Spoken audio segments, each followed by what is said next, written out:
अस्सलाम वालेकुम students, I am doctor Mohammad Areej Ali Mirza और आज आपके लिए लेकर आ गए हैं बॉटनी फर्स्ट ईयर की 100% टारगेट लाइफ। इस लाइफ के बारे में ये गारंटी मैं आपको कर सकता हूं कि अब जो मैं आपको चीजें बताऊंगा इंशाल्लाह बोर्ड एग्जाम्स में एक सवाल भी उससे बाहर नहीं जाएगा इंशाल्लाह। ठीक है, तो चलो भाई जल्द से जल्द स्टार्ट करते हैं अपनी लाइव और बाद स्टार्ट करते हैं बॉटनी के। सबसे पहले तो पेपर पैटर्न के ऊपर कि आपके पास बॉटनी का पेपर पैटर्न क्या होने वाला है। अब जैसे कि आपको पता है कि फर्स्ट ईयर के अंदर नया मॉडल पेपर आया है और नए मॉडल पेपर के अंदर चॉइसेस मजीद कम कर दी गई हैं। ठीक है, अब चॉइसेस मजीद कम किस तरीके से हुई हैं पहले तो इस बात को समझ लीजिए। ठीक है, तो पेपर पैटर्न की अगर हम बात कर लें तो देखो बेटा, पेपर है आपका 45 मार्क्स का। ठीक है, तो यहां पर हम लिख देते हैं टोटल मार्क्स जो है आपके वो आ गए कितने, 45।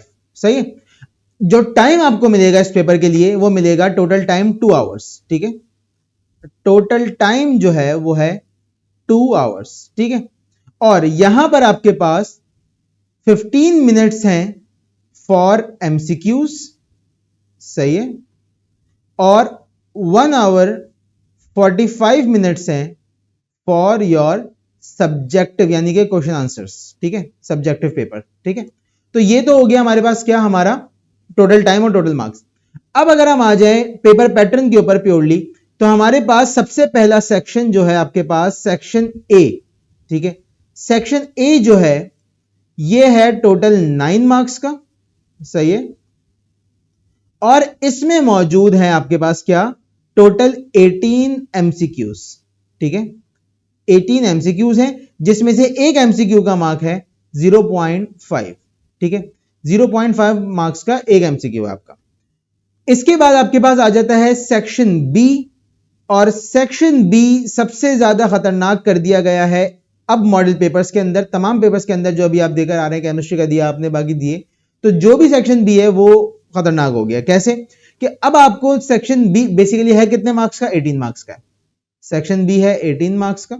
सही है, और इसके अंदर अगर हम बात करें तो टोटल गिवन सवाल जो है, टोटल गिवन क्वेश्चंस जो होंगे आपके पास वो होंगे 9। ठीक है, और अटेम्प्ट जो करने होंगे वो भी करने होंगे 9, यानी कि 9 सवाल हैं और 9 के 9 करने हैं आपने, कोई चॉइस नहीं है। हां, इसमें से 5 सवाल ऐसे होंगे जिसमें और लिखा हुआ होगा। ठीक है, मिसाल के तौर पे क्वेश्चन नंबर 1 लिखा हुआ है। ठीक है, इसके अंदर लिखा हुआ है XYZ कुछ भी, ये मिसाल के तौर पर write short note on mitochondria और write short note on plastids, मिसाल के तौर पर। अब आपके पास चॉइस नहीं है, अब इन दोनों में से ही कोई एक करना है आपको। ठीक है, और 9 के 9 सवाल आपको अटेम्प्ट करने, और 4 सवाल उसमें ऐसे होंगे कि जिसमें और मौजूद ही नहीं होगा। ठीक है, यानी कि वो एक सवाल है और वो एक ही अटेम्प्ट करना है, यानी कि चॉइस का मामला हो गया खत्म यहां पर। सही है भाई, तो ये हो गया आपके पास सेक्शन बी, टोटल 18 मार्क्स का है, 9 सवाल है, 9 के 9 करने हैं, एक सवाल 2 नंबर का है। ठीक है, 1 क्वेश्चन कैरी 2 मार्क्स। ठीक है, एक सवाल 2 नंबर का है। तो अब पहली चीज तो ये जहन में बिठा लो कि 2 नंबर का जवाब लिखना है तो तुम्हें कितना लिखना होगा उसके अंदर। तुम्हें कोई 2 पेज थोड़ी लिखने हैं उसके अंदर, तुम्हें पूरा पेज थोड़ी लिखना है। तुम्हें बहुत ही प्रिसाइज सवाल का जो डिजायर्ड आंसर है, अब वो चाहे एक वर्ड का हो या वो 2 लाइनों का हो या 4 लाइनों का, वो लिखना है आपने। ठीक है, मिसाल के तौर पे अगर मैं अभी आपको बता दूं, जैसे कि चैप्टर है हमारे, चैप्टर नंबर 9 किंगडम प्लांटी, उसके अंदर एक सवाल आता है बॉटनिकल नेम्स का। अब बॉटनिकल नेम्स जो है वो एक वर्ड का जवाब है। अब 4 वर्ड लिखना है तुम्हें, तो वो जो 4 वर्ड लिखने हैं वो 4 वर्ड ही लिखने हैं, उसके अंदर कोई आपको लंबी नहीं करनी है। ठीक है, और लास्ट आपके पास आ गया है सेक्शन सी, और सेक्शन सी की अगर हम बात कर लें तो सेक्शन सी है लॉन्ग आंसर्स का। ठीक है, सेक्शन सी है आपके पास डिस्क्रिप्टिव आंसर्स का। यहां पर आपको दिए जाएंगे गिवन सवालात, मैं आपको बता देता हूं, गिवन क्वेश्चंस जो होंगे आपके पास वो होंगे 3। ठीक है, और आपको अटेम्प्ट करने होंगे 2, एक सवाल की चॉइस है बस। ठीक है, अटेम्प्ट जो क्वेश्चंस करने होंगे वो कितने करने होंगे, वो 2 करने होंगे। ये सेगमेंट भी यानी कि ये पार्ट भी आपके पेपर का कितने मार्क्स का है, 18 मार्क्स का है। तो यहां पर आपको एक बात क्या पता लग गई कि भाई एक सवाल जो है वो 9 मार्क्स का है, दूसरा सवाल भी 9 मार्क्स का है। ठीक है, यहां पर 2 सवाल ऐसे आएंगे, ये 3 सवाल आ रहे हैं ना, इनमें से 2 ऐसे होंगे जिसमें और मौजूद होगा। ठीक है, यानी कि एक कर सकते हैं या फिर उसकी जगह दूसरा कर सकते हैं, और एक ऐसा होगा जिसमें और नहीं होगा। वो सिंपल सीधा सवाल होगा। अब चाहो तो तुम उसको छोड़ दो, बाकी दो कर लो, ठीक है, जो उसमें से आपको आता है आपको वो अटेम्प्ट करना है। अब यहां पर क्या इशू आता है बच्चे को कि मिसाल के तौर पे भाई एक सवाल आ गया, जैसे क्वेश्चन नंबर 1 लिखा हुआ है, क्वेश्चन नंबर 2 लिखा हुआ है, क्वेश्चन नंबर 3 लिखा हुआ है, सही है। क्वेश्चन नंबर 1 में एक सवाल है, दूसरा सवाल है, दोनों के दरमियान और लगा हुआ है। क्वेश्चन नंबर 2 में एक सवाल है, दूसरा सवाल है, दोनों के दरमियान और लगा हुआ है। क्वेश्चन नंबर 3 सीधा सीधा सा एक सवाल है, ठीक है। अब अगर तुम्हें क्वेश्चन नंबर 1 के ये दोनों सवाल नहीं आते और साथ साथ में तुम्हें क्वेश्चन 3 भी नहीं आता, अब आप गए, अब कोई नहीं बचा सकता आपको। वजह क्या है, अब आप क्वेश्चन 1 तो अटेम्प्ट कर नहीं सकते और 3 में चॉइस है नहीं। तो इस वजह से बहुत ज्यादा इंपॉर्टेंट हो गया है कि आप तमाम चीजें कवर करके जाएं, छोड़े नहीं कुछ भी, जो कि इस लाइव में मैं आपको बताऊंगा, ईच एंड एवरीथिंग कवर करनी है आपने, ठीक है। चलो भाई, अब आ जाते हैं चैप्टर वाइज अपने इंपॉर्टेंट टॉपिक्स की तरफ, जो कि मैं आपको बताऊंगा इंशाल्लाह बोर्ड एग्जाम्स में उसी में से पेपर बनेगा। कहानी स्टार्ट करते हैं अपनी चैप्टर नंबर 3 से, और चैप्टर 3 का नाम है cell structure and function. One of the most important chapter for developing your concepts, ठीक है। आपके कॉन्सेप्ट्स बनाने के लिए जो मेजर चैप्टर है बायो का, वो कौन सा है, सेल है, ठीक है। Cell structure and function. और यहां पर अगर मैं आपको बताता चलूं कि यहां से क्या चीज इंपॉर्टेंट आएगी, शॉर्ट के अंदर यहां से ज्यादातर शॉर्ट बनते हैं बेटा, ठीक है, और शॉर्ट में भी शॉर्ट नोड यहां पे सबसे ज्यादा बनते हैं, ठीक है। तो आ जाओ, अब अगर मैं यहां पर आपको बताऊं कि शॉर्ट में क्या चीज इंपॉर्टेंट बनने वाली है, तो उसके अंदर सरे फहरिस्त जो नाम आ जाएगा वो आ जाएगा शॉर्ट नोट, ठीक है। शॉर्ट नोट ऑन किसके ऊपर, माइटोकॉन्ड्रिया, ठीक है, माइटोकॉन्ड्रिया, या फिर यहां पर आ जाएगा प्लास्टिड्स, ठीक है, या फिर आ जाएगा न्यूक्लियस, सही है, या फिर एंडोप्लाज्मिक रेटिकुलम, सही है। ये 4 शॉर्ट नोट है। पहली चीज तो ये याद कर लेना कि बेटा ये 2 नंबर का सवाल है, इसके अंदर तुम्हें उतना ही लिखना है जितना पूछा गया है, ठीक है। यानी कि तुमने, अब मैं आपको आसान करके बता देता हूं, यहां पे आपको क्या क्या लिखना है। मिसाल के तौर पे माइटोकॉन्ड्रिया पे शॉर्ट नोट लिख रहे हो, ठीक है। सबसे पहले आपने उसकी डेफिनेशन लिखी, ठीक है, माइटोकॉन्ड्रिया की, माइटोकॉन्ड्रिया होता क्या है, ठीक है। उसके बाद आपने एक हेडिंग लगाई, क्या लिखा, उसकी लोकेशन के सेल में पाया कहां जाता है, ठीक है, एक लाइन लिखनी है इसके अंदर जस्ट। इसके बाद आपने लिखा इसका स्ट्रक्चर, ठीक है, स्ट्रक्चर के अंदर भी एक line, just like mitochondria is rod shaped consisting of 2 membranes, inner membrane and outer membrane, just 2 लाइनें, नथिंग एल्स, ठीक है। और लास्ट में आपने लिख दिया इसका फंक्शन। अब इससे हुआ क्या, इससे हुआ यह कि तुमने लिखी तो 4 लाइनें ही है, लेकिन तुम्हारा सवाल का जो जवाब है वो आधे पेज से ऊपर चला गया, ठीक है। और उसकी प्रेजेंटेशन अच्छी हो गई कि अलग अलग हेडिंग बना के लिख दिया तुमने, तो उससे क्या होगा, एग्जामिनर को चेक करने में आसानी होगी। जितना तुम एग्जामिनर के लिए आसानी पैदा करोगे, उतनी आसानी से वो तुम्हें नंबर देता जाएगा। जितना उसको घुसना पड़ेगा तुम्हारे जवाब में, उतनी उसकी हटेगी और वो उतने नंबर काटेगा तुम्हारे, ठीक है। तो इस तरीके से सवाल करना है। अब अगर माइटोकॉन्ड्रिया आता है तो बेटा माइटोकॉन्ड्रिया कुछ और नामों से भी आ सकता है, जैसे कि mitochondria power house of the cell के नाम से भी आ सकता है, ठीक है। Right short note on power house of the cell के नाम से आ सकता है। प्लास्टिड्स की बात कर ले तो प्लास्टिड्स जो है वो एनर्जी कन्वर्टिंग ऑर्गेनील के नाम से आ सकता है, ठीक है, एनर्जी कन्वर्टिंग ऑर्गेनील के नाम से आ सकता है, सही है। अब मिसाल के तौर पे अगर माइटोकॉन्ड्रिया प्लास्टिड दोनों के बारे में पूछा जा रहा है, ठीक है, तो ये दोनों के दोनों किस नाम से आ सकते हैं। मिसाल के तौर पे आपको कह दिया कि write short note on self autonomous organelle in the cell, ठीक है, सेल्फ ऑटोनोमस, इस नाम से भी ये दोनों पूछे जा सकते हैं। एंडोप्लाज्मिक रेटिकुलम की बात कर लेते हैं। एंडोप्लाज्मिक रेटिकुलम के बारे में आपसे कहा जा सकता है कि write short note on endoplasmic reticulum and differentiate between smooth and rough endoplasmic reticulum. तो यहां पर आपके पास इसी में से क्या निकल आएगा, डिफरेंस निकल आएगा। किसका डिफरेंस, स्मूथ एंडोप्लाज्मिक रेटिकुलम, और यहां पर आ जाएगा आपके पास क्या, रफ एंडोप्लाज्मिक रेटिकुलम। यहीं से निकलेगा। जब तुम एंडोप्लाज्मिक रेटिकुलम याद करोगे तो जाहिर सी बात है तुम उसकी टाइप्स भी याद करोगे। जब तुम उसकी टाइप्स याद करोगे तो टाइप्स क्या है, स्मूथ है और रफ है। स्मूथ को स्मूथ क्यों कहते हैं, क्योंकि उसके ऊपर राइबोसोम नहीं होते। रफ को रफ क्यों कहते हैं, क्योंकि उसके ऊपर राइबोसोम होते हैं, ठीक है। तो ये सिंपल सी आपकी जो है वो ये शॉर्ट नोट है।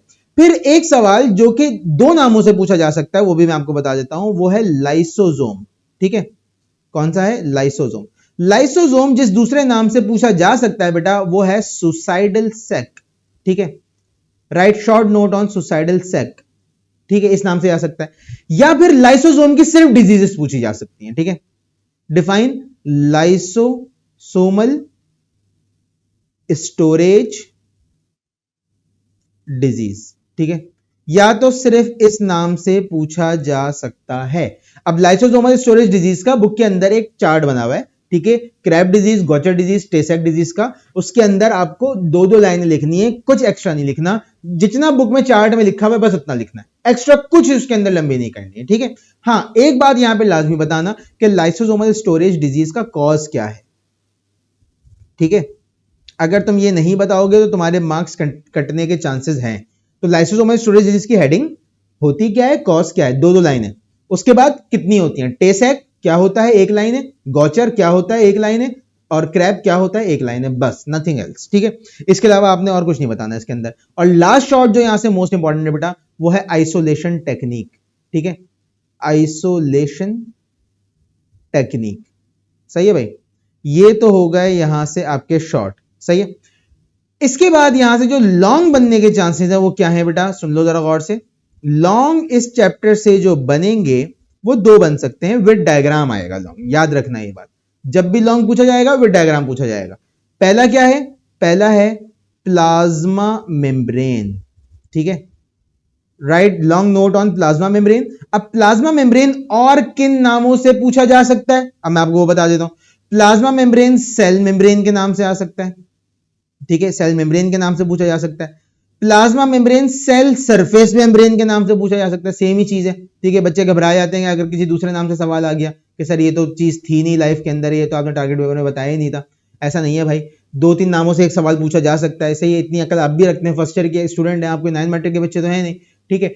इसके बाद लास्टली और किस नाम से आ सकता है, फ्लूइड मोज़ेक मॉडल के नाम से आ सकता है, फ्लूइड मोज़ेक मॉडल के नाम से आ सकता है। और यही सवाल पूछा जा सकता है कि राइट अ लॉन्ग नोट या फिर define in detail the structure discovered by Singer and Nicolson. अब आपको पता है कि फ्लूइड मोज़ेक मॉडल जिन दो साइंटिस्ट ने दिया था उनका नाम सिंगर एंड निकोलसन था, तो भाई इस नाम से भी पूछा जा सकता है। ये चारों नाम इसी के, ये चारों नाम प्लाज्मा मेम्ब्रेन के हैं और इन चारों के अंदर सेम चीज लिखनी है और लाजमी इसकी डायग्राम बनानी है, लाजमी डायग्राम बनानी है, ठीक है। इसके बाद अगर हम बात करें कि भाई यहां पर आपके पास और क्या लॉन्ग आ सकता है, वो है सेल वॉल का, ठीक है, सेल वॉल का लॉन्ग यहां से बनाया जा सकता है, जिसमें आपको इसके टाइप्स, इसकी कॉम्पोजिशन, किस सेल में पाया जाता है, किस कॉम्पोजिशन से पाया जाता है, क्या फंक्शन करता है, ईच एंड एवरीथिंग बतानी है, विद डायग्राम बताना है, ठीक है इसको। तो ये तो हो गया आपके पास आपका चैप्टर नंबर 3, ठीक है। अब हम चलते हैं chapter number 4, most important chapter of the book, bio energetics. बहुत से बच्चों के लिए ये चैप्टर बहुत मुश्किल का बाइस भी होता है, लेकिन अल्हम्दुलिल्लाह अल्हम्दुलिल्लाह जो बच्चे हमें फिजिकली ज्वाइन करते हैं, जो बच्चे हमें ऑनलाइन ज्वाइन करते हैं पूरे बैच के लिए, तो भाई उनके लिए ये चैप्टर हलवा है। जो बच्चे हमें एमडी कैट में ज्वाइन करते हैं उनके लिए ये चैप्टर हलवा है। आप जाके पूछ सकते हैं, अगर मेरा कोई स्टूडेंट आपका फ्रेंड हो या दोस्त हो या आपके कॉलेज में पढ़ता हो, आपके स्कूल में पढ़ता है, XYZ, आप उससे पूछ सकते हैं कि ये चैप्टर की इवन के वर्कशॉप भी मैं कंडक्ट करता हूँ, तो 3 घंटे में पूरा चैप्टर जो है वो निपटा देते हैं हम ये वाला, ठीक है। तो बहुत ही मजेदार चैप्टर है अगर पढ़ाने वाला पढ़ा सके तमीज से, ठीक है। तो बायोएनर्जेटिक्स में आ जाओ तो बेटा बायोएनर्जेटिक्स के अंदर जो कि मोस्ट इंपॉर्टेंट शॉर्ट आपके पास बन सकते हैं वो क्या है वो आपको बता देते हैं, आ जाइए। तो बायोएनर्जेटिक्स के अंदर जो शॉर्ट यहां से आ सकता है बेटा, सबसे पहले तो बेटा एटीपी के बारे में आपको चीजें याद करनी है कि व्हाट इज एटीपी, एटीपी होता क्या है, और एटीपी की डायग्राम लाजमी जो बुक के अंदर बनी हुई है वो बनानी है आपने, ठीक है। सिर्फ आपने 3 उसके अंदर जो है वो 2 उसके अंदर शुगर रिंग बनाने हैं, 1 उसके अंदर फॉस्फेट लगाना है, ठीक है, 3 फॉस्फेट लगाने उसके अंदर, 1 शुगर रिंग बनाना है, 3 फॉस्फेट लगाने, सिंपल आपकी एटीपी की डायग्राम है वो, ठीक है। तो सबसे पहले तो आपको क्या करना है कि आपने लिखना है शॉर्ट नोट या याद करना है शॉर्ट नोट ऑन एटीपी। अब ये और किस नाम से आ सकता है, ये आ सकता है एनर्जी करेंसी के नाम से, ठीक है, why ATP is termed as energy currency, इस नाम से पूछा जा सकता है ये, ठीक है। अच्छा, दूसरा शॉर्ट यहां से जो मोस्ट इंपॉर्टेंट है बेटा वो है ऑक्सीडेटिव फॉस्फोरिलेशन, ठीक है, ऑक्सीडेटिव फॉस्फोरिलेशन, सही है। यानी कि इसको नाम दिया जाता है इलेक्ट्रॉन ट्रांसपोर्ट चेन। इसको इलेक्ट्रॉन ट्रांसपोर्ट चेन भी कहते हैं ऑक्सीडेटिव फॉस्फोरिलेशन को, ठीक है। और ये चीजें इतनी इंपॉर्टेंट है, ये चीजें इतनी इंपॉर्टेंट है, अगर मैं तुम्हें बताऊं, मैंने डाउस एमबीबीएस किया है, मुझे इस चीज का अंदाजा है कि आगे चल के तुम लोगों को क्या पढ़ाया जाएगा, किस तरीके से पढ़ाया जाएगा। बेटा ये चीजें oxidative phosphorylation, Krebs cycle, glycol acid, ये तुम्हारा एमबीबीएस तक जाननी छोड़ेंगे, ठीक है। एमबीबीएस में जब तुम आओगे ना, अब इंशाल्लाह जो बच्चा डॉक्टर बनना चाह रहा है, एमबीबीएस करना चाह रहा है, अल्लाह उसको कामयाब करे उसके इरादों में। एमबीबीएस में जब तुम आओगे ना, तो फर्स्ट ईयर में ही, फर्स्ट मॉड्यूल में ही तुम्हें ये सारी चीजें पढ़नी पड़ेंगी। और अगर तुम्हारे यहां कॉन्सेप्ट क्लियर नहीं होंगे, यकीन रखो इस बात पे, वहां तुम्हें बहुत मुश्किल हो जाएगी। इसी वजह से, ताकि वो तमाम बच्चे जो कि एमबीबीएस में जाना चाह रहे हैं, जो कि मेडिकल में एडमिशन लेना चाह रहे हैं, जिनकी ड्रीम यूनिवर्सिटी डाउ है, जहां से मैं पढ़कर आ रहा हूं, मुझे अंदाजा है कि किस तरीके से वहां तक पहुंचा जाता है, किस तरीके से वहां एडमिशन लिया जाएगा। उन बच्चों की पहले से ट्रेनिंग के लिए हमने क्या लॉन्च कर दिया? हमने लॉन्च कर दिया MIHS, Mirza institute of health sciences. इसमें क्या होता है कि जो बच्चा फर्स्ट ईयर में आया, अब वो मैट्रिक से, जाहिर सी बात है मैट्रिक करके फर्स्ट ईयर में आया, या फर्स्ट ईयर का बच्चा सेकेंड ईयर में गया, इस दौरान वो क्या कर सकता है? वो कर सकता है 1 ईयर अल्ट्रासाउंड सर्टिफिकेट कोर्स, ठीक है। 1 ईयर अल्ट्रासाउंड सर्टिफिकेट कोर्स। अब इस कोर्स के अंदर हो क्या रहा है? ये पहली बात तो ये कोर्स चल रहा है वीकेंड पर, ठीक है, सैटरडे संडे। अब सैटरडे संडे चल रहा है तो आपकी एकेडमिक से क्लैश नहीं होगा, यानी कि आपके सेकंड ईयर से क्लैश नहीं होगा जब आप सेकंड ईयर में आ जाएंगे अभी, ठीक है। फिर साथ साथ में क्या मामला है कि आपको मेडिकल फील्ड का एक्सपीरियंस मेडिकल में जाने से पहले ही मिल जाएगा, तो आप उस बच्चे से 100 गुना बेहतर होंगे जो कि एक कोरे कागज की तरह बगैर किसी गाइडेंस के मेडिकल फील्ड में जा रहा है। आप 1 साल पहले से मेडिकल की तैयारी कर रहे होंगे। वजह क्या है? अल्ट्रासाउंड इज द कोर आप समझ लें कि डायग्नोस्टिक टूल है फॉर एनी डिजीज, ठीक है। अब मिसाल के तौर पर किसी के पेट में दर्द हो रहा है, XYZ कोई पैथोलॉजी जिसम में चल रही है, कोई प्रेग्नेंट लेडी है, XYZ कोई मसला है, डॉक्टर क्या रेफर करता है? उसको अल्ट्रासाउंड रेफर करता है, अल्ट्रासाउंड कराइए जाकर। अल्ट्रासाउंड पूरी दुनिया है, ठीक है, उसको सीखना, उसको समझना, किस तरीके से करना है, मेडिकल फील्ड में किस तरीके से लेकर आना है, किस तरीके से अपनी पढ़ाई के साथ इनकॉर्पोरेट करना है, और इन द एंड अगर मैं चाहता हूं कि मैं ये कोर्स सीख के कुछ अर्निंग कर सकूं, तो वो कैसे करनी है, ये सारी चीजें आपको MIHS में सिखाई जाएंगी, ठीक है। एंट्री टेस्ट इसका है 31 मई, ठीक है, 31 मई एंट्री टेस्ट है। रजिस्ट्रेशन, एंट्री टेस्ट के रजिस्ट्रेशन फॉर्म का लिंक डिस्क्रिप्शन में मौजूद है, जाके फिल कर देना, ठीक है। और एंट्री टेस्ट की टाइमिंग इंशाल्लाह वैसे तो 12 से 2 डिसाइड हुई भी है, अगर चेंज होती है इन केस तो वो आपको मैसेज पे बता दी जाएगी, ठीक है। 9 जून से बैच स्टार्ट है। व्हाइट कोट सेरेमनी होगी, पहले आपके पेपर्स एंड हो जाए आराम से, ठीक है। फिर उसके बाद व्हाइट कोट सेरेमनी होगी और उसके बाद इंशाल्लाह आपका बैच स्टार्ट किया जाएगा। मेन 2 कोर सब्जेक्ट MBBS वाले इसके अंदर मौजूद है, अल्ट्रासाउंड फिजिक्स इसके अंदर मौजूद है, अल्ट्रासाउंड मशीन हैंडलिंग इसके अंदर मौजूद है, हैंड्स ऑन प्रैक्टिस इसके अंदर मौजूद है, पेशेंट से किस तरीके से डील करोगे वो चीज इसके अंदर मौजूद है। यानी कि तुम डॉक्टर बनने से पहले ही डॉक्टर वाली फील्ड ले लोगे और ये चीज तुम्हें मोटिवेट करेगी डॉक्टर बनने के लिए। ये चीज तुम्हें मोटिवेट करेगी कि तुम जब 4 लोगों में जाके बैठोगे, तुम मेडिकल की बात करोगे, तुम्हारे पास नॉलेज होगी, तो जाहिर सी बात है कि बाकी लोग भी इंस्पायर होंगे तुमसे और वो तुम्हें इस चीज के ऊपर मोटिवेट करेंगे, हाँ तुम इस फील्ड के लिए बने हो, जाओ आगे, शाबाश करो ये चीज, ठीक है। तो बेटा लाजमी वो तमाम बच्चे जो कि आगे चल के MBBS मेडिकल फील्ड में जाना चाह रहे हैं, या फिर वो ये चाह रहे हैं कि हम मेडिकल फील्ड से एसोसिएट हो जाएं, या वो बच्चे कि जो कह रहे हैं ठीक है हमें किसी और फील्ड में जाना है, हमें फार्मडी में जाना है, हमें DPT में जाना है, हमें कहीं पर भी जाना है, लेकिन एक स्किल हमारे पास होनी चाहिए कि उस स्किल को हम बाद में जाके यूटिलाइज करके कुछ अर्निंग कर सकें, उनके लिए बेस्ट ऑप्शन है। लिमिटेड सीट्स है क्योंकि फिजिकल बैच है तो लिमिटेड सीट्स हैं, चंद बच्चों का एडमिशन मिलेगा, जो एंट्री टेस्ट क्लियर करेगा इंशाल्लाह उसको एडमिशन दिया जाएगा। एंट्री टेस्ट के फॉर्म का लिंक डिस्क्रिप्शन में मौजूद है, जाके फिल कर दो, ठीक है। वापस आ जाते हैं, तो ऑक्सीडेटिव फॉस्फोरिलेशन मोस्ट इंपॉर्टेंट है बेटा, लाजमी इसको आपने करना है। इसके बाद आ जाओ, नेक्स्ट शॉट जो है आपका वो है C3 एंड C4 प्लांट्स, और इनके दरमियान डिफरेंस भी पूछा जा सकता है, इसके दरमियान डिफरेंस भी पूछा जा सकता है।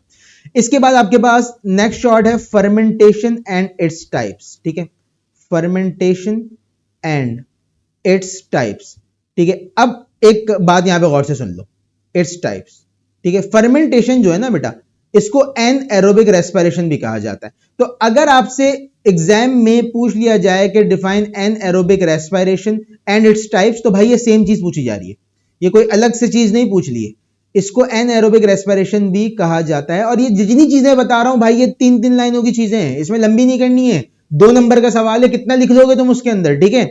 तो ये 3-3 4-4 लाइनों की चीजें हैं, ठीक है।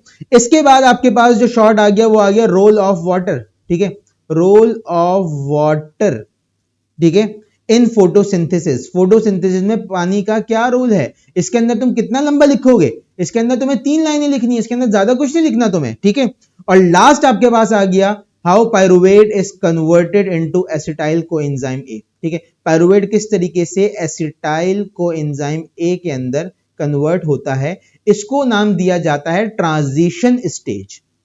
इसको क्या नाम दिया जाता है, ट्रांजिशन स्टेज। और बुक में बकायदा इसकी डायग्राम और इसकी इक्वेशन मौजूद है। ग्लाइकोलाइसिस का पेज जब पलटोगे तुम, ठीक है, तो तुम्हारे पास बुक के अंदर ग्लाइकोलाइसिस खोलना, मुझे याद आ रहा है शायद पेज नंबर 61 के ऊपर है, ठीक है।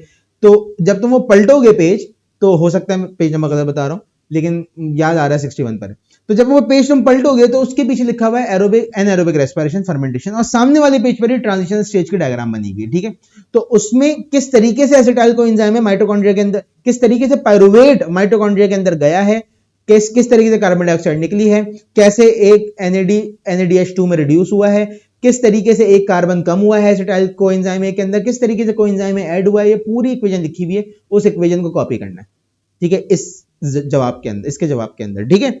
अच्छा, ये शॉर्ट होगा यहां से। अब यहां से अगर हम लॉन्ग की बात कर लें तो बेटा लॉन्ग यहां से जो मोस्ट इंपॉर्टेंट लॉन्ग आते हैं वो क्या है, वो फोटोसिंथेसिस है, ठीक है। वो क्या है, फोटोसिंथेसिस। अब फोटोसिंथेसिस के 2 पार्ट्स यहां से पूछे जा सकते हैं, ठीक है। अब वो 2 पार्ट कौन से, समझो बात को। पहला आ गया लाइट रिएक्शन, ठीक है, या तो लाइट रिएक्शन आ जाएगा, सही है। और दूसरा आ गया डार्क रिएक्शन। दूसरा आ गया कौन सा रिएक्शन, डार्क रिएक्शन। अब ये जरूरी नहीं है इसी नाम से आए, ये 2 और नामों से पूछा जा सकता है। और वो 2 और नाम कौन से हैं बेटा, पहला नाम है आपके पास लाइट रिएक्शन का cyclic and non cyclic pathway, ठीक है। साइक्लिक एंड नॉन साइक्लिक के नाम से भी ये पूछा जा सकता है। और dark reaction kelvin Benson cycle के नाम से आ सकता है, ठीक है। ये केल्विन बेंसन साइकिल के नाम से पूछा जा सकता है। तो ये चीज ज़हन नशीन रखनी है कि ये नाम चेंज होके आ सकता है आपके पास, आपने वही चीज लिखनी है जो आपने याद किया है, बस नाम चेंज हो गया सवाल का, ठीक है। इसके बाद ये तो पहला लॉन्ग हो गया, यहां से सबसे ज्यादा चांसेस इसी के आने के, ठीक है। दूसरी चीज जो यहां से आ सकती है वो है सेल्यूलर रेस्पिरेशन। सेल्यूलर रेस्पिरेशन की 2 पार्ट्स, ठीक है। सेल्यूलर रेस्पिरेशन के 2 पार्ट्स कौन से हैं बेटा, एक है ग्लाइकोलाइसिस, उसका फ्लो चार्ट, और एक क्रैब्स साइकिल, ठीक है। ग्लाइकोलाइसिस और उसका फ्लो चार्ट, ठीक है, और दूसरा है क्रैब्स साइकिल, ठीक है। ये यहां से पूछा जा सकता है। क्रैब्स साइकिल 2 नामों से और आ सकता है, सुन लो। अगर तो मिसाल के तौर पे अलग से क्रैब्स साइकिल पूछ लिया, 2 नामों से और पूछा जा सकता है। नंबर 1 सिट्रिक एसिड साइकिल भी इसी को कहते हैं, ठीक है। सिट्रिक एसिड साइकिल इसी को कहा जाता है। और नंबर 2 TCA साइकिल भी इसी को कहते हैं, ठीक है। TCA cycle stands for try carboxylic acid cycle. Try carboxylic acid cycle, ये भी इसी का नाम है। अगर इन नामों से आ जाए तो घबराने की जरूरत नहीं है, वही चीज है जो बता रहा हूं बेटा, सिर्फ नाम चेंज हुआ है सवाल का, जवाब चेंज नहीं हुआ है, जवाब वही है जो आप याद करके गए हो, ठीक है। तो ये तो हो गया आपके पास चैप्टर नंबर 4 आपका। अब चलते हैं अपने नेक्स्ट चैप्टर की तरफ, जो कि है chapter number 5A cellular life. Long बनने के भरपूर चांसेस यहां से, और लॉन्ग यहां से पूरी दुनिया को पता है कि कौन सा आने वाला है, ठीक है। अभी मैं भी आपको बता देता हूं कि कौन सा लॉन्ग यहां से प्रिपेयर करना है, लाजमी डायग्राम के साथ करना है, डायग्राम नहीं छोड़नी है लॉन्ग की, ठीक है। लॉन्ग की डायग्राम नहीं छोड़नी है, सही है। लॉन्ग में लाजमी 9 नंबर का लॉन्ग है, 9 नंबर का, ठीक है। यानी कि तुम्हारे 2 लॉन्ग एक तरफ और तुम्हारे 9 शॉर्ट एक तरफ, सही है। तो इस वजह से लॉन्ग में लाजमी डायग्राम बनानी है। उस वक्त नहीं बनानी, सिर्फ जब सवाल में ही मेंशन हो कि डायग्राम इज नॉट रिक्वायर्ड, तो फिर नहीं बनानी। वरना चाहे सवाल में पूछा जाए या सवाल में ना पूछा जाए, डायग्राम आपने इसमें बनानी है। तो शॉर्ट यहां से जो जो इंपॉर्टेंट है वो मैं आपको बता देता हूं कि यहां से शॉर्ट क्या क्या पूछे जा सकते हैं। तो भाई पहला शॉर्ट जो यहां से आ सकता है वो है लाइटिक एंड लाइसोजेनिक साइकिल। अब ये जो लाइटिक और लाइसोजेनिक साइकिल की बात मैंने आपको बताई है बेटा, ये लॉन्ग में भी आ सकता है। याद रखना, ये वाहिद सवाल है ऐसा कि जो शॉर्ट में भी पूछा जा सकता है, जो लॉन्ग में भी पूछा जा सकता है। ठीक है, ये लॉन्ग में भी आ सकता है। आ रही समझ बात? अच्छा, अब चलते हैं आगे। लॉन्ग के बाद यहां पर जो नेक्स्ट सवाल आपका बनता है शॉर्ट के अंदर, वो क्या है? Viroids and prions. ठीक है, short note on viroids and prions. ठीक है, ये अगेन एक मोस्ट इंपॉर्टेंट शॉर्ट है। ठीक है, इसके बाद आपके पास most important short symptoms, symptoms, transmission and treatment of AIDS. ठीक है, इसके अंदर आपको दो दो लाइनें लिखनी है। ठीक है, ज्यादा चांसेस किसके? सिम्टम्स के और ट्रांसमिशन के आने के, ज्यादा चांसेस इसके आने के। ठीक है, अच्छा, इसके बाद यहां से डायग्राम पूछी जा सकती है। डायग्राम कौन सी है? डायग्राम मैं आपको बता देता हूं। ठीक है, यहां से डायग्राम जो आ सकती है बेटा, डायग्राम आ सकती है किसकी? बैक्टीरियोफेज की, बैक्टीरियोफेज। ठीक है, और यह भी सवाल बन सकता है डिफाइन बैक्टीरियोफेज, या राइट डाउन या define structure of bacteriophage and draw label diagram. ठीक है, इसका स्ट्रक्चर भी पूछा जा सकता है शॉर्ट में। सही है, आसान सी बच्चों वाली डायग्राम है। यूं करके आपने कैप्चर बनाना है इसका। ठीक है, इसके अंदर आपने जीनोम बना देना है इसका, ऐसे करके ये डीएनए जीनोम बन गया इसका। यहां पर जो है वो आपने इस तरीके से इसकी शीट बना देनी है। यहां पे टेल पिन्स आ गई हैं इसकी, और ऐसे करके जो है वो इसके टेल फाइबर्स आ गए। अब ये कितनी देर लगी मुझे बनाने में? ठीक है, ये बनाने में मुझे कितनी देर लगी? ठीक है, और यहां पे आपने इस तरीके से इसको अच्छा सा कर दिया, और इसका लेबलिंग कर दी कि भाई ये कैप्सूल हो गया, ये जीनोम हो गया, ये टेल फाइबर्स हो गए, ये टेल पिन्स हो गई। ठीक है, ये शीट हो गई। इस तरीके से आपने लेबल कर दिया। कितनी देर लगी मुझे ये बनाने? बच्चों वाली डायग्राम है, बच्चों वाली डायग्राम है। ठीक है, डायग्राम कोशिश करना पेंसिल से ही बनाओ। ठीक है, क्योंकि वो ई मार्किंग वगैरह की जो मशीनें हैं बोर्ड की वो खराब हो गई हैं, तो वो हाथ से चेक हो रही हैं कॉपियां। ठीक है, आप अगर चाहें तो एक्सप्रेस न्यूज की न्यूज निकाल के देख लें, हेडलाइन बोर्ड की जो है वो ई मार्किंग की मशीन ही खराब हो गई, यानी कि करोड़ों रुपए की मशीन खरीदी, वो चलानी नहीं आ रही, सॉफ्टवेयर नहीं चलाना आ रहा उसका। ठीक है, इसके बाद हमारे पास जो डायग्राम बन सकती है वो एचआईवी की बन सकती है। एचआईवी यानी कि ह्यूमन इम्यूनो डेफिशिएंसी वायरस की सिर्फ डायग्राम, उसका स्ट्रक्चर पूछ लिया जाएगा। ठीक है, यहां पे भी स्ट्रक्चर पूछा जा सकता है, यहां पे भी स्ट्रक्चर पूछा जा सकता है। ठीक है, ये हो गया आपके पास। और लास्ट शॉर्ट जो यहां से आपके पास बेटा वो क्या है? Types of viruses based on genome. ठीक है, ये मोस्ट इंपॉर्टेंट है। Types of viruses based on genome. अब आपको पता है कि वायरस एक ऐसी एंटिटी है, ठीक है, कि जिसमें डीएनए भी पाया जाता है, आरएनए भी पाया जाता है, जिसके अंदर पॉजिटिव सेंस आरएनए जीनोम भी हो सकता है, नेगेटिव सेंस आरएनए जीनोम भी हो सकता है, डीएनए वायरस भी हो सकता है। ठीक है, इसके अलावा रिवर्स ट्रांसक्रिप्टेज वायरस की दो टाइप्स हैं, वो भी हो सकती हैं। तो ये लाजमी करके जाना है, इसकी जो है जितनी भी टाइप्स हैं, 3 और 2 5 और 2 6 2 7 7 टाइप्स इसकी लाजमी करके जानी है, छोड़ना नहीं है इसको। ठीक है, ये सवाल पेपर में आ सकता है, इंपॉर्टेंट सवाल है। Types of viruses based on genome. RNA virus क्या होता है? पॉजिटिव सेंस आरएनए क्या होता है? नेगेटिव सेंस आरएनए क्या होता है? नेगेटिव पॉजिटिव के दरमियान डिफरेंस क्या होता है? भाई डिफरेंस भी निकल सकता है, जब तुम ये याद कर रहे हो तो यहां से तुम्हारा डिफरेंस भी निकल सकता है। ठीक है, कि पॉजिटिव सेंस का और नेगेटिव सेंस का डिफरेंस बता दो क्या होता है। सही है, तो वो तुम बुक से याद कर लोगे। एक एक लाइन लिखी है बुक में इसके ऊपर, एक लाइन लिखी है सिर्फ, तो वो बहुत आसान है याद करना, कोई बच्चों वाली चीज है वो। ठीक है, अच्छा, अब अगर हम यहां से लॉन्ग की बात कर लें, शॉर्ट यहां से बस यही है।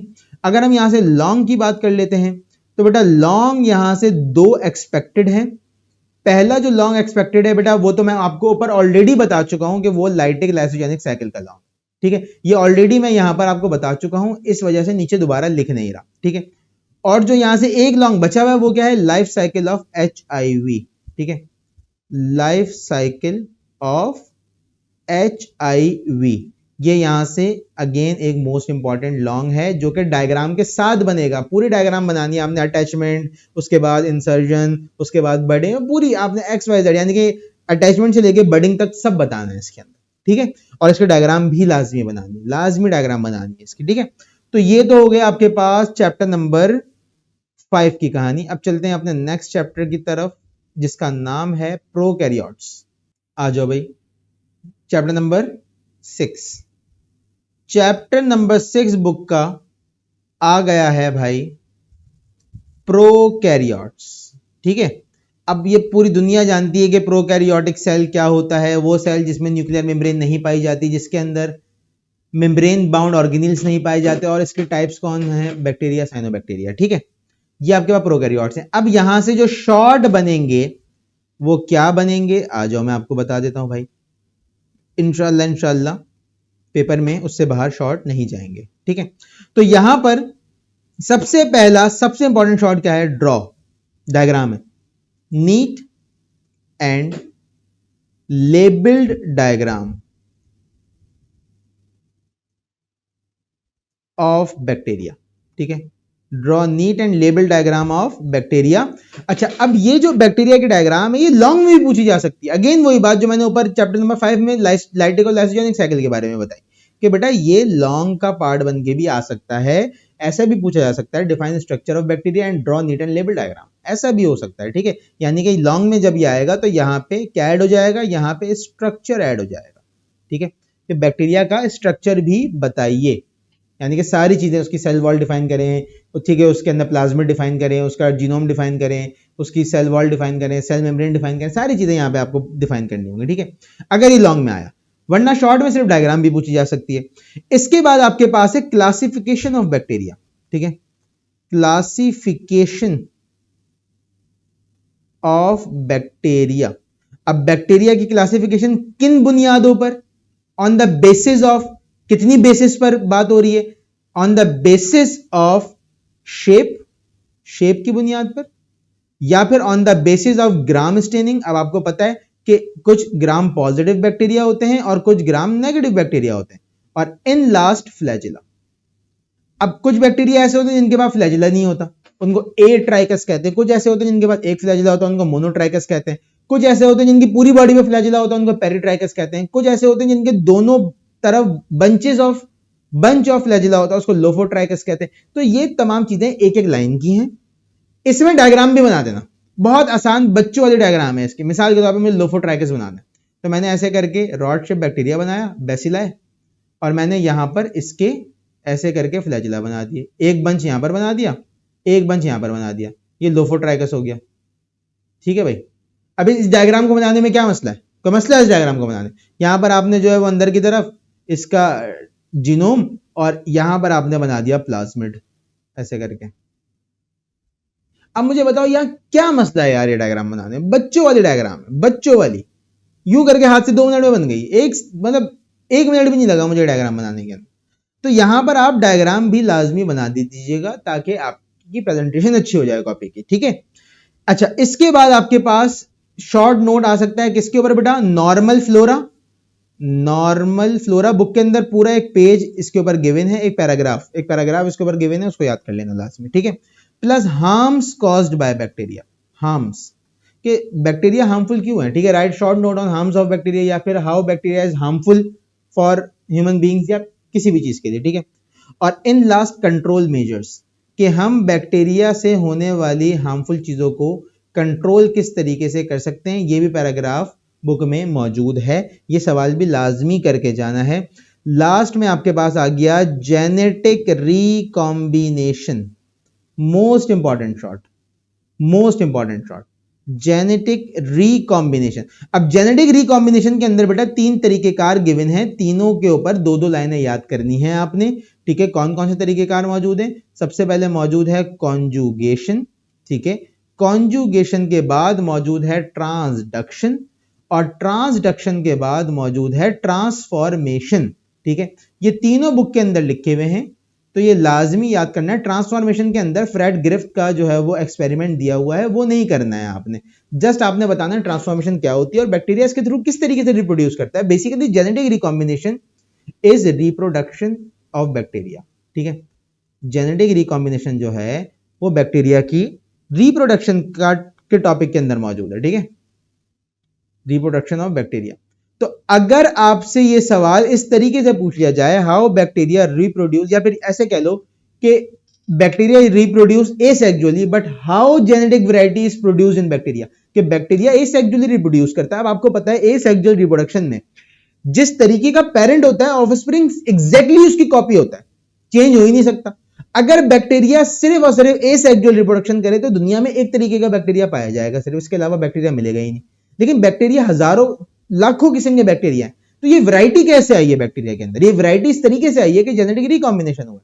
तो यहां पर आपसे ये सवाल इस तरीके से भी पूछा जा सकता है कि इफ बैक्टीरिया reproduce asexually,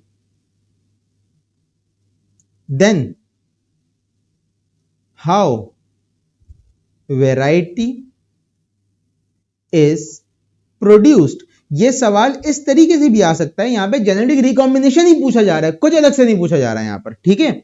और इन लास्ट आपके पास पूछा जा सकता है कि स्ट्रक्चर ऑफ बैक्टीरिया के अंदर ही शामिल है ये चीज कि भाई अब स्ट्रक्चर के अंदर सेल वॉल आ जाएगी, ठीक है। तो यहां पर आप सेल वॉल याद करेंगे तो यहां पर आप ये भी याद कर लें कि भाई बैक्टीरिया की सेल वॉल किस तरीके से डिफरेंट है प्लांट से और फंजाई से, ठीक है। किस तरीके से डिफरेंट है प्लांट से और फंजाई से, तो लाजमी लाजमी लाजमी ये करके जाना है। इसके बाद आपके पास क्या आ गया? इसके बाद आ गया आपके पास लॉन्ग, ठीक है। लॉन्ग यहां से क्या बनाया जा सकता है बेटा? लॉन्ग यहां से न्यूट्रिशन या रिप्रोडक्शन में से एक आएगा, ठीक है। या तो आएगा न्यूट्रिशन इन बैक्टीरिया और रिप्रोडक्शन इन बैक्टीरिया, या तो न्यूट्रिशन आएगा या फिर रिप्रोडक्शन इन बैक्टीरिया आएगा, ठीक है। इस चैप्टर से यही बनेगा। नेक्स्ट चैप्टर जो है हमारा बेटा वो है प्रोटोक्टिस्ट एंड फंजाई। आ जाओ उसकी तरफ चलते हैं। चैप्टर नंबर 7, ठीक है। और वो क्या है? प्रोटोक्टिस्ट एंड फंजाई। सही है बेटा, प्रोटोक्टिस्ट and fungi.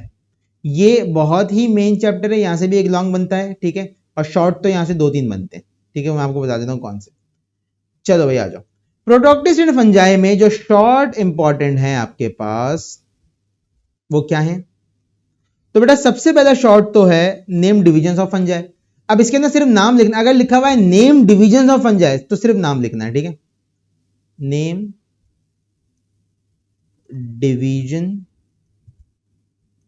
Divisions of fungi may be possible, आगे लिखा हुआ on the basis of sexual reproduction, ठीक है। On the basis of sexual reproduction या सिर्फ रिप्रोडक्शन, ऐसा भी पूछा जा सकता है, ठीक है। इसके बाद यहां से शॉर्ट नोट आ सकता है ऑल्टरनेशन ऑफ जनरेशन पर, ठीक है। Short note on alternation of generation पर पूछा जा सकता है, ठीक है। इसके बाद आपके पास यहां से अब जैसे मिसाल के तौर पे तुम डिवीजन ऑफ फंजाई पढ़ोगे तो डिवीजन ऑफ फंजाई में कौन कौन से डिवीजन है बेटा? Zygomycota, ascomycota, basidiomycota, Deuteromycota.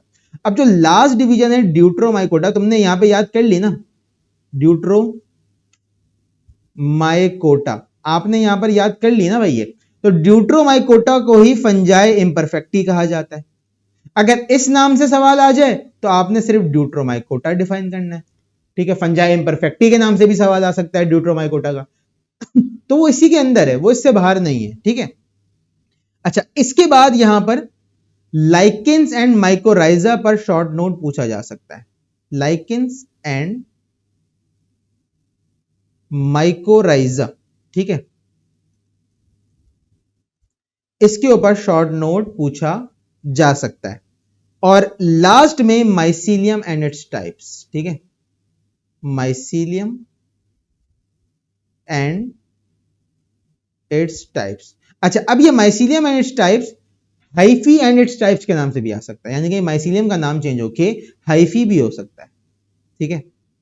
Hyphae, और हाइफी बेसिकली क्या होता है बेटा? हाइफी फंजाई की बॉडी को कहा जाता है। तो यहां पर स्ट्रक्चर ऑफ फंजाई के नाम से भी सवाल आ सकता है। ये सेम सवाल है, इसका सेम जवाब है, जवाब चेंज नहीं हो रहा, सिर्फ सवाल का नाम पूछने का अंदाज चेंज हो रहा है।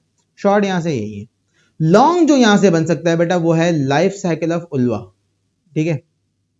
ये यहां से लॉन्ग आ सकता है, मोस्ट इंपॉर्टेंट लॉन्ग है बेटा यहां का, ठीक है।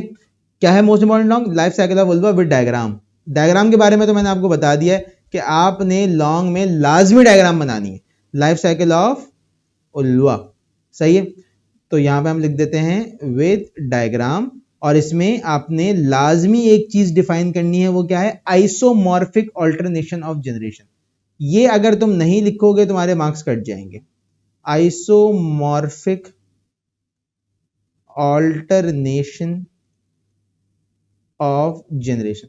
अब ये जो ऑल्टरनेशन ऑफ जनरेशन है, ये तो ऊपर मैंने आपको शॉर्ट में भी बताया है, ठीक है, ये तो मैंने आपको यहाँ पे शॉर्ट में भी बताया है। सही है, तो वो आप ऊपर शॉर्ट में याद कर रहे हो तो लॉन्ग में भी याद करी हो जाए, मतलब लॉन्ग में भी वही सेम ही लिखोगे ना, अलग क्या लिखोगे उसके अंदर, ठीक है। इस चैप्टर से बस यही आना है, इस चैप्टर से और कुछ नहीं आना है। अब चलते हैं अपने सबसे रूखे सूखे चैप्टर की तरफ, जिसका नाम है किंगडम प्लांटिंग, चैप्टर नंबर 8, ठीक है, diversity among plants. Diversity among plants. अब इस चैप्टर से लॉन्ग लाजमी आता है, लाजमी आता है, लाजमी आता है, ठीक है, डाइवर्सिटी अमंग प्लांट्स। आ जाओ भाई, सबसे पहले तो हम यहां से शॉर्ट की बात कर लेते हैं कि भाई इस चैप्टर से शॉर्ट क्या बनेगा, ठीक है। देखो भाई, इस चैप्टर से शॉर्ट जो चीज बनने वाली है वो है बॉटनिकल नेम्स, जो कि आपको बिल्कुल वीडियो के स्टार्ट में भी मैंने बताया था, बोटेनिकल नेम्स। और किन किन नामों के ऊपर पूछा जा सकता है, किस किस चीज के नाम आ सकते हैं बेटा, वो टारगेट पेपर के अंदर दिया हुआ है, वहां से जाके देख लो, ठीक है।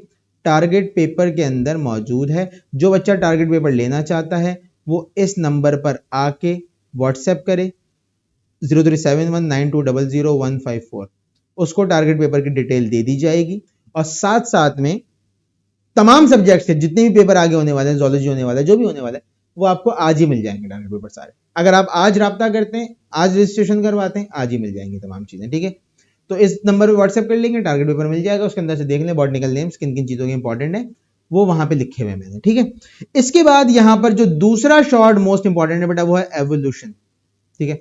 अब एवोल्यूशन दो चीज होगा, सीड एंड लीफ, एक एक पैराग्राफ है, एक एक पैराग्राफ है, लंबी नहीं करनी है, 2 नंबर का सवाल है, तो कितना लिखोगे तुम उसके अंदर भाई, 4 लाइनें 5 लाइनें मैक्सिमम, से ज्यादा थोड़ी लिखना है आपको, ठीक है। लेकिन सवाल की जो डिमांड है वो पूरी होनी चाहिए। तुम भले 2 पेज लिख दो शॉर्ट के अंदर, लेकिन जो सवाल पूछा हुआ है उसका जवाब नहीं है, बाकी लंबी कहानी है, तो क्या मिलेगा तुम्हें, अंडा मिलेगा, 0 0, कुछ भी नहीं मिलेगा तुम्हें, ठीक है।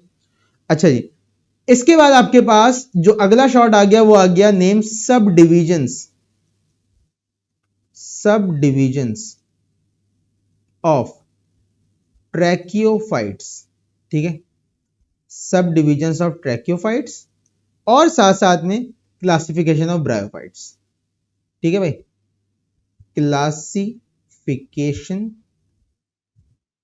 Of bryophytes. May be possible यहां पर आपसे फ्लावरिंग प्लांट की जो है वो डायग्राम पूछ ली जाए, पॉसिबिलिटी है, एंड्रोशियम, गाइनीशियम, स्टेमिन, कार्पेल, ये सारी चीजें पूछ ली जाए, पॉसिबिलिटी है, करके जाना, ठीक है। अच्छा जी, इसके बाद आपके पास आ जाओ लॉन्ग, यहां से शॉर्ट यही है, लॉन्ग की तरफ आ जाते हैं। तो बेटा लॉन्ग जो यहां से बनेगा इंशाल्लाह वो मैं आपको बता देता हूं। देखो, अगर तो लॉन्ग आया आपके पास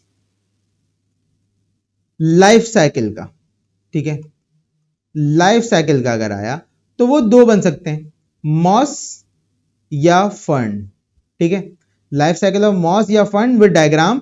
और मॉस को दूसरा नाम भाई नॉन वस्कुलर प्लांट भी दिया जाता है, क्योंकि ये नॉन वस्कुलर है, तो life cycle of non vascular plants के नाम से भी आ सकता है मेरे टारगेट पेपर के अंदर, नॉन वस्कुलर प्लांट्स के नाम से, और फर्न वस्कुलर प्लांट्स के नाम से आ सकता है मेरे टारगेट पेपर के अंदर, वस्कुलर प्लांट्स के नाम से। फर्न नहीं लिखा मैंने उसके अंदर, मैंने वस्कुलर प्लांट लिखा है, क्योंकि इस नाम से भी पूछा जा सकता है, इसको वस्कुलर प्लांट ही तो कहा जाता है, फर्न को, इसके अलावा और क्या कहा जाता है। और जो दूसरा लॉन्ग यहां से मोस्ट इंपॉर्टेंट है बेटा, वो है life cycle, life cycle of angiospermic plants, ठीक है। दूसरा नाम इनको क्या दिया जाता है, दूसरा नाम दिया जाता है फ्लावरिंग प्लांट्स, ठीक है। तो ये फ्लावरिंग प्लांट्स के नाम से भी आ सकता है, life cycle of flowering plants with diagram, या फिर ये आ सकता है एंजियोस्पर्मिक प्लांट्स के नाम से भी, ठीक है। यहां से लॉन्ग यही है, इसके अलावा इंशाल्लाह यहां से लॉन्ग नहीं बनेगा। अब हम चलते हैं अपने लास्ट चैप्टर की तरफ, जिसका नाम है chapter number 10 forms and function of plants, most important chapter for your botany exam. Forms and function of plant, बेटा बॉटनी का तकरीबन 40% पेपर इस चैप्टर से बनेगा, 40% paper forms and functions of plants. अब उसका रीजन क्या है वो भी मैं तुम्हें बता देता हूं, क्यों इतना ज्यादा वेटेज है इस चैप्टर का पेपर के अंदर, ठीक है। इसकी वजह है एक, इस वेटेज के होने की का एक रीजन है, क्योंकि जब आप सेकेंड ईयर मतलब जब आपकी बुक चेंज नहीं हुई थी ना, जब पुरानी वाली बुक थी, तो पुरानी वाली बुक में जो forms and function of plant का चैप्टर था वो इंक्लूडेड नहीं था, सही है। अब अगर आप इस चैप्टर को देखें, इस चैप्टर के अंदर सपोर्ट ऑफ प्लांट भी मौजूद है, ट्रांसपोर्ट ऑफ प्लांट भी मौजूद है, हार्मोनल रेगुलेशन ऑफ प्लांट भी मौजूद है, एक्सक्रीशन ऑफ प्लांट भी मौजूद है, थर्मो रेगुलेशन ऑफ प्लांट भी मौजूद है, मिनरल न्यूट्रिएंट्स भी मौजूद है, कार्निवोरस प्लांट भी मौजूद है। ये तमाम, इसमें से आधी से ज्यादा चीजें पिछली बुक में थी ही नहीं। आपने कहा सर वो नहीं थी, तो वो कहां थी? वो सेकेंड ईयर में थी। तो वो सारी प्लांट की चीजें सेकेंड ईयर से निकाल के फर्स्ट ईयर के अंदर एक चैप्टर में डाल दी गई।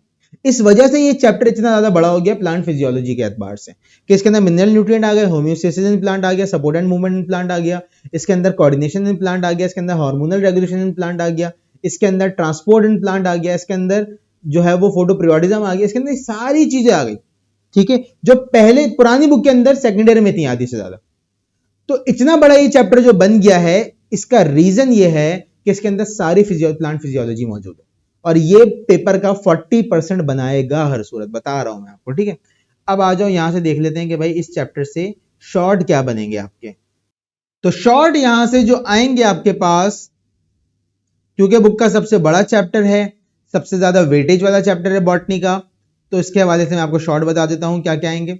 सबसे पहला सबसे इंपॉर्टेंट शॉर्ट जो है बेटा वो है कार्निवोरस प्लांट्स, ठीक है, कार्निवोरस प्लांट्स, और इनको दूसरा नाम इंसेक्टिवोरस प्लांट्स भी दिया जाता है, ठीक है, इंसेक्टिवोरस प्लांट्स, ठीक है। अब ये जो इंसेक्टिवोरस प्लांट्स है भाई, इसके अंदर कौन कौन से प्लांट शामिल है? पिचर प्लांट, सनड्यू, वाटरफ्लाई ट्रैप और ब्लैडरवर्ट, ये इसके अंदर शामिल है, ठीक है। वीनस फ्लाई ट्रैप शामिल है इसके अंदर, ये 5 इसके अंदर शामिल हैं।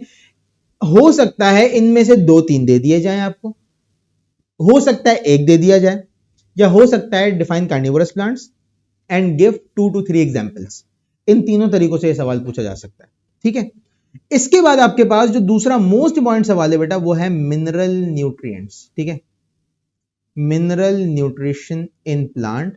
और मिनरल न्यूट्रिशन इन प्लांट्स के अंदर क्या चीज आ जाएगी? सबसे पहले जो चीज यहां पे मोस्ट इंपॉर्टेंट है बेटा वो है क्या? Deficiency symptoms of minerals.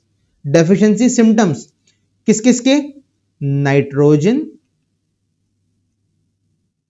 Phosphorus, magnesium. वैसे तो इसको मैग्नीशियम नहीं कहते, इसको मैग्नीशियम कहते हैं, मैग्नीशियम, ठीक है, शी नहीं आता, स आता, ठीक है, मैग्नीशियम और पोटेशियम। इसको पोटेशियम नहीं कहते, पोटेशियम कहते हैं। इसका जो प्रोनाउंसिएशन है वो पोटेशियम है, ठीक है, पोटेशियम। तो ये आपके पास जो है वो इनके डेफिशिएंसी सिम्टम लाजमी याद करने हैं, ठीक है, डेफिशिएंसी सिम्टम लाजमी लाजमी लाजमी याद करने हैं कि अगर किसी प्लांट में नाइट्रोजन कम हो रहा है, फॉस्फोरस कम हो रहा है, मैग्नीशियम कम हो रहा है, मैग्नीशियम कम हो रहा है, तो आप किस तरीके से डायग्नोस करेंगे? क्या ऐसे सिम्टम आएंगे लीफ के अंदर, प्लांट के अंदर, कि हमें पता लग जाएगा कि ये मिनरल कम हो रहा है इसके अंदर, ठीक है। एक लाइन भी नहीं है, एक लाइन भी। नाइट्रोजन के डेफिशिएंसी सिम्टम 3-4 हैं, पोटेशियम के, मैग्नीशियम के, फास्फोरस के 3-4 हैं। चार्ट बना हुआ है पूरा बुक के अंदर, उसको याद कर लेना, ठीक है। इसके बाद आपके पास जो नेक्स्ट शॉर्ट मोस्ट इंपॉर्टेंट है यहां से वो है बेटा हेलोफाइट्स एंड जीरोफाइट्स, ठीक है, हेलोफाइट्स एंड जीरोफाइट्स, ठीक है। और इनकी एडेप्टेशंस लाजमी करनी है भाई, एडेप्टेशंस। अगर आप इनकी एडेप्टेशंस नहीं करेंगे तो आप ये सवाल नहीं कर सकते कि जीरोफाइट के एडेप्टेशंस क्या हैं, हेलोफाइट्स के एडेप्टेशंस क्या हैं। एडेप्टेशन लाजमी करके जानी है, लाजमी करके जानी है, ठीक है। इसके बाद अगला शॉर्ट जो है बेटा आपके पास वो है एनुअल रिंग्स, ठीक है, दो लाइनों का जवाब है एनुअल रिंग्स, लाजमी करके जाना है। And components of xylem and phloem. अब जब तुम एनुअल रिंग याद कर रहे हो तो एनुअल रिंग भाई किस चीज से बना हुआ है? एनुअल रिंग जाइलम फ्लोएम से बनता है। जाइलम फ्लोएम का रिंग को कहा जाता है, सेकेंडरी ग्रोथ है, ठीक है। तो annual rings and components of xylem and phloem. अब आपको पता है कि जाइलम के अंदर वेजल्स एंड ट्रैकिट्स पाई जाती हैं, ठीक है। फ्लोएम के अंदर companion cells and sieve tube cells पाए जाते हैं, ठीक है। तो आपने लाजमी लाजमी लाजमी ये करके जाना है, सही है। Components of xylem and phloem. इसके बाद कुछ डेफिनेशंस हैं छोटी छोटी, और वो डेफिनेशंस क्या हैं छोटी छोटी मैं आपको बता देता हूं। डिफाइन, ठीक है। छोटी छोटी डेफिनेशंस कौन सी हैं बेटा? छोटी छोटी डेफिनेशंस आ गई आपके पास। प्लाज्मोलाइसिस, डी प्लाज्मोलाइसिस, ठीक है। प्लाज्मोलाइसिस, डी प्लाज्मोलाइसिस, ये दो दो लाइन की डेफिनेशन है, सही है। इसके बाद आ गया ऑस्मोसिस, अगेन एक लाइन की डेफिनेशन है। इसके बाद आ गया आपके पास वाटर पोटेंशियल, एक लाइन की डेफिनेशन लिखी हुई है बुक में, ठीक है, बोल्ड हुई हुई है बुक के अंदर, ठीक है। Potential, water potential. इसके बाद solute potential and hydrostatic potential. Solute potential या फिर हाइड्रोस्टैटिक पोटेंशियल, ठीक है।